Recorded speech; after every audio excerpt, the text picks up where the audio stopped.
Shalom adik-adik. Bertemu lagi dengan Kak Esther di Sekolah Minggu Online HKBP Petukangan. Sebelum kita memulai ibadah sekolah minggu hari ini, mari kita bersatu dalam doa.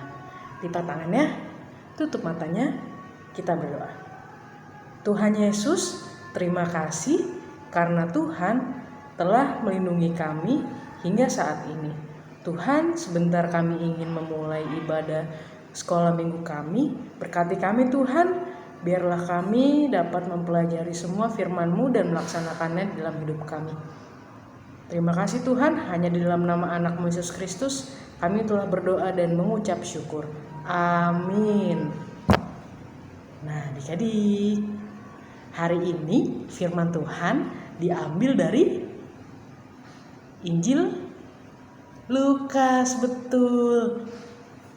Injil Lukas pasalnya yang ke-22 ayat 56 sampai 62. Nah, tertulis Simon Petrus menyangkal Tuhan Yesus sebanyak 3 kali.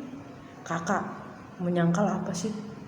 Menyangkal itu tidak mengatakan yang benar.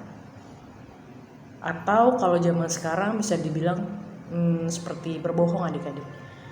Nah, jadi Simon Petrus ini kan murid Tuhan Yesus ya. Nah, Simon Petrus ini terkenal sebagai murid Tuhan Yesus yang pemberani adik-adik. Tetapi ketika Tuhan Yesus ditangkap oleh tentara Romawi untuk diadili, Petrus justru menyangkalnya. Jadi sebelum ayam berkokok, Petrus menyangkal 3 kali. Jadi ketika Tuhan Yesus diadili nih adik-adik, ada 3 orang yang bertanya kepada Petrus, "Kamu kenal sama Yesus?" "Enggak, aku tidak kenal." Terus ditanya lagi sampai 3 kali dan jawabannya tidak kenal adik-adik. Kira-kira Petrus kenapa ya? Kok jawabnya enggak kenal padahal kan Tuhan Yesus gurunya. Kenapa? Karena Petrus takut. Kok takut Kak? Iya. Kalau misalnya Petrus menjawab iya saya kenal, nanti Petrus juga ditangkap, ya kan? Nah makanya Petrus menyangkal. Petrus berbohong, tidak mengatakan yang benar. Lalu ketika ayam berkokok, Petrus pun keluar dari pengadilan tersebut. Lalu Petrus menangis, sangat sedih. Petrus menyesal. Petrus teringat perkataan Tuhan Yesus yang bilang kalau Petrus akan menyangkalnya 3 kali adik-adik. Tuhan Yesus sudah mengatakan itu. Tuhan Yesus sudah tahu Petrus akan menyangkalnya. Nah, lalu Petrus teringat itu. Dia pun menyesal dan tidak akan mengulanginya lagi. Petrus mau bertobat. Nah, di kehidupan kita adik-adik, kita pasti sering menyangkal. Ya kan, kita pasti sering berkata yang tidak benar. Maupun itu di rumah, di sekolah. Nah, kalau di rumah adik-adik, misalnya adik-adik disuruh mama beli garam. Nah, beliin garam. Ini uangnya ya 5.000. Harga garamnya 2.000, berarti ada kembalinya dong. Terus sama adik-adik langsung dimasukin kantong buat jajan. Terus bilang ke mama, "Mah, pas ya garamnya harganya 5.000, padahal enggak segitu." Itu kan sama aja adik-adik berkata yang tidak benar, ya kan, tidak jujur. Lalu kalau misalnya adik-adik berbuat salah, misalnya jahilin adiknya, pasti dimarahin kan sama mama papa.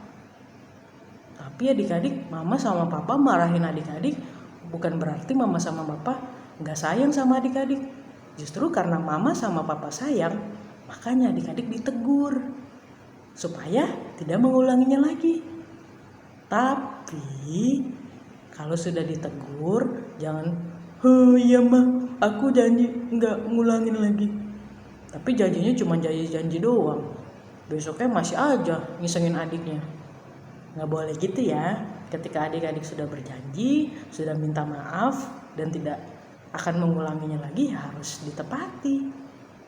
Nah, adik-adik juga harus selalu minta ampun sama Tuhan, karena Tuhan sudah sangat baik sama kita, ya kan?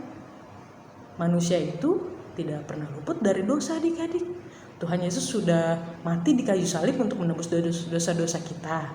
Nah, kita sebagai anak-anaknya harus selalu mengucap syukur, harus selalu berserah kepada Tuhan Yesus.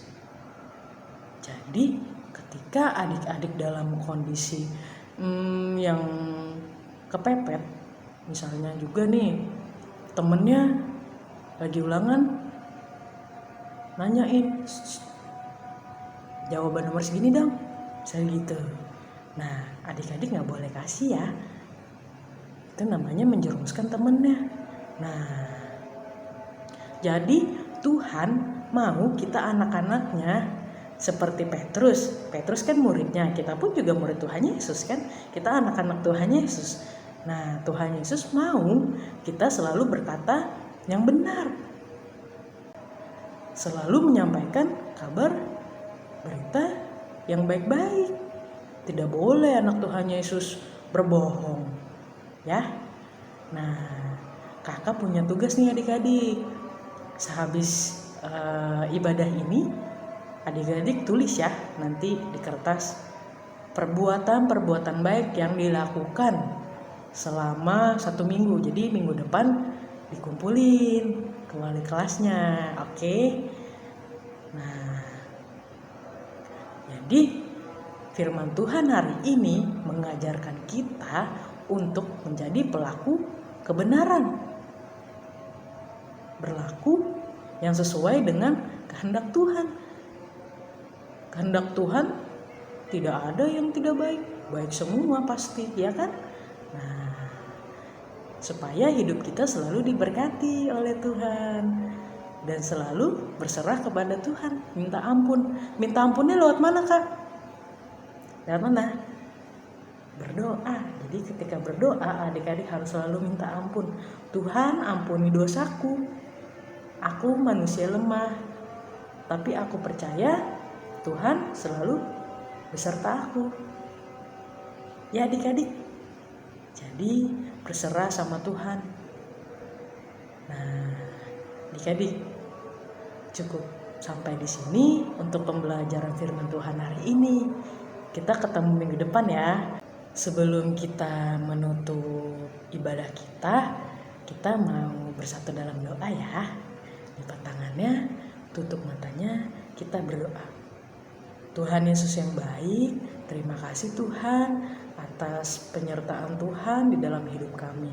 Tuhan, biarkanlah kami anak-anak-Mu selalu menjadi pelaku kebenaran, selalu menjadi penyebar berita yang baik tentang keselamatan-Mu, dan selalu turut akan kehendak-Mu Tuhan. Berkatilah kami Tuhan, biarkanlah kami selalu menjadi anak-anak Tuhan yang manis dan turut akan orang tua kami. Terima kasih Tuhan, ampuni segala dosa dan kesalahan kami. Hanya di dalam nama anak-Mu Yesus Kristus kami telah berdoa dan mengucap syukur. Amin.